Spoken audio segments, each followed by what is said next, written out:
ეხლა მე მაქვს თქვენთან ერთი ასეთი შეკითხვა. ბავშვებო. სანამ აი ამ სანთლებს ჩვენ ავანთებდით. ვინმეს რომ შემოეხედა, მაშინ უფრო ლამაზად ვისხედი თუ ეხლა? აი ეს განათებული, ხო უფრო რაღაცა სხვანაირი სანახავი. ეხლა რატო ვამბობ, იცით? მაგალითად, აი ტირძნისიდან არიან ბავშვები ჩამოსულები. თქვენ სოფელში იქნებით აი ესე ანთებული, როგორც არის ეს სანთელი, თქვენ სოფელში რო ადამიანი შემოიხედავს, იტყვის, რომ აი როგორი დიდებული სოფელი. გესმით, ანთებულს რას ვამბობ, იცი?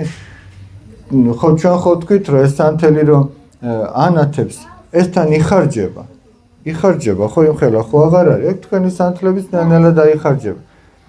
თქვენ თუ ეცდებით, რომ სხვისთვის რაღაც გაიღოთ, ესე იგი თქვენ მაშინ ანთებული ხართ. და თუ ჩვენ შევძლებთ, რომ იქ სადაც ჩვენ ცხოვრობთ, ვეცდებით, რომ სხვისთვის რაღაცა გავაკეთოთ, აი ამ ანთებულ სანთელს დავემსგავსებით. და რაც უფრო მეტი იქნება ესეთი ანთებული სანთელი, თქვენი სახით, აი თქვენნაირი ადამიანების სახით, რომელიც როგორც თქვით, ყველაფერს გამოიყენებს იმისთვის, რომ სხვა სარგებელი მოუტანოს, აი ეს და მთელი საქართველო თუ ესე იქნება, აი ესეთი ლამაზი სანახავი იქნება. თუ არ და ის ჩამქრალი ხო არ იყო ლამაზი სანახავი. რა უდავით? მას სანთელი იმიტომ პატარავდებაო, ჩაცხლია კიდება დადის, გაბლაჯადის და ეს ქრება. ხო და იმიტომ პატარავდება, რომ აი ეს ცვილი რაც იხარჯება, ეგ ჭირდება იმ ცეცხლს.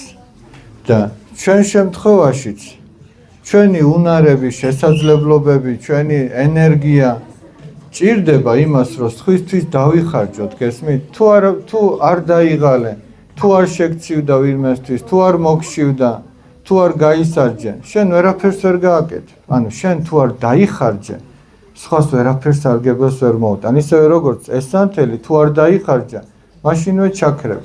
ეხლა აი ამ სანთელმა რო გადაწყვიტოს, რომ მე აღარ მინდა რომ დავიხარჯო, აღარ გასცეს ის ცვილი, რაც იწება, იმ წუთში ჩაქრებ. გესმით? ჩვენც მანამდე ვართ ანთებული, ვიდრე გვაქვს სურვილი სხვისთვის რაღაცა გავიღოთ. ეხლა დამთავრდა 90-იანი წლები, ანთეთ შუქი.